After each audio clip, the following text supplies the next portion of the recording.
तारीफ कर रहे हैं, फिर संक्रमण तो बढ़ता जा रहा है। पहले जो केस 900, 1000, 1100 थे, अब वो 2000, 2200 पहुंच रहे हैं। सवाल मेरा यह है कि क्या जो फैसले अब लिए जा रहे हैं, बैठकें हो रही है, अस्पतालों का दौरा किया जा रहा है, कहीं देर तो नहीं कर दी सर इसमें? और इसी देर का खामियाजा कहीं दिल्ली भुगत तो नहीं दी है?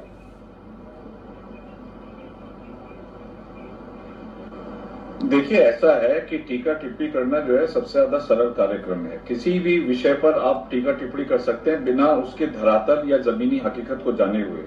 जिन स्थितियों में लॉकडाउन डिक्लेयर किया गया, अब उसको हाइंडसाइट में आप एनालाइज करने लगे हैं। मैं कांग्रेस के प्रवक्ता से पूछूंगा कि लॉकडाउन कंटिन्यू करते रहना चाहिए क्या हम लोगों को, और या नहीं करना चाहिए।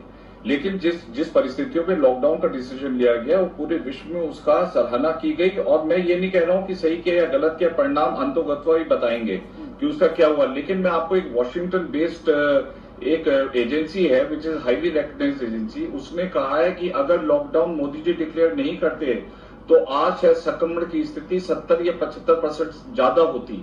हमारी 130 करोड़ की जनता है, इसके अंदर तमाम प्रशासनिक चुनौतियां आती हैं। हमारा फेडरल ढांचा है, हर स्टेट अपने अपने डिसीजन लेता है। अब लगातार प्रधानमंत्री जी 16 और 17 तारीख को मीटिंग कर रहे हैं चीफ मिनिस्टर से। दिल्ली के अंदर जिस प्रकार से अमित शाह जी ने कमान संभाली है, जिस प्रकार से केजरीवाल जी, मैं देखिए टीका टिप्पणी केजरीवाल जी पे नहीं कर रहा हूं क्योंकि चुनौती जो है देख करके नहीं आ रही कि बीजेपी की है या आप पार्टी की है। अब जो भी हुआ, अब आगे की स्थिति को कैसे संभालना, ये सबसे बड़ी चुनौती हमारे सामने है। लड़ झगड़ करके एक दूसरे पे टीका टिप्पणी करके हम अपने कोई कोरोना के संक्रमण से दूर नहीं जाएंगे। ये बताएं कि क्या करना चाहिए देश को, कौन सी ऐसी स्थिति है जिससे कि हमारी ये स्थिति मजबूत हो सकती है। टेस्टिंग पे पूरा फोकस हो रहा है। इसके अलावा जो है बेड्स को अभी जिस तरह से बताया कि 500 रेलवेज के बेड लेकर के उनको भी कन्वर्ट किया जाएगा। और इसके अलावा सीसीटीवी का इंस्टॉलेशन को ऑर्डर किया है। खाने फूड जितने भी कैंटीन्स हैं, हर हॉस्पिटल में कैंटीन्स होनी चाहिए। हर प्रकार से बेड्स की क्षमताओं को बढ़ाने की कोशिश की जा रही है। और पीपीटी किट हमारे हिंदुस्तान में 2 लाख बन रहे हैं जहां पे कुछ भी नहीं बनते थे। सैनिटाइजर जिनकी कीमत 800 रुपए हो गई थी, आज ओवर सप्लाई मिल रही है। तो हमें तमाम प्रकार के ऐसे मेडिकल इंफ्रास्ट्रक्चर को क्रिएट करना था जिससे कि हमारे देश की इन चुनौतियों को लड़ सकें। अब आर्थिक चुनौती भी हमारे सर पे आके खड़ी हो गई है। अब उसके परिणाम तो होंगे ही। देखिए, जब आप लॉकडाउन को रिलीज करेंगे तो बहुत सारी आपने कहा कि कमियां थी, उन कमियों को आपने दूर किया, व्यवस्थाएं दुरुस्त हो रही है। आप कभी गए अस्पताल सर? आपने उन मरीजों का दर्द देखा है? उनके परिजनों का आपने दर्द देखा है जो अस्पताल के बाहर घंटों, न जाने कितने दिनों तक उनको बेड नहीं मिल पाता, वहां पर इलाज न मिलने से कई मरीज सर मर जाते हैं अस्पताल के बाहर। उनका पेशेंट 2 दिन, 24 घंटे, 12 घंटे पहले मर जाता है, कोई उसको जानकारी देने वाला नहीं है। यह है दिल्ली के अस्पतालों की हकीकत।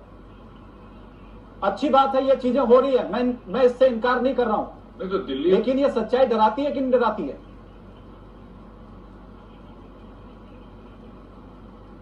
नहीं, बिल्कुल डराती है। मैं तो क्या सोल्यूशन है इसका, मुझे बताइए। आपकी बात बिल्कुल सही है, किसी को परेशानी नहीं होनी आपने चाहिए। मुझे बहुत सारी, लेकिन आप ये बताइए कि दिल्ली सरकार नहीं हाँ, आदमी जाएगा कहाँ, मुझे आप बताइए। सरकारी अस्पतालों में मुकेश जी जब इलाज नहीं मिल पा रहा है, वो प्राइवेट अस्पताल जा रहा है। और प्राइवेट अस्पताल आपको पता है सर, 1-1 लाख रुपए बिल बना रहे हैं।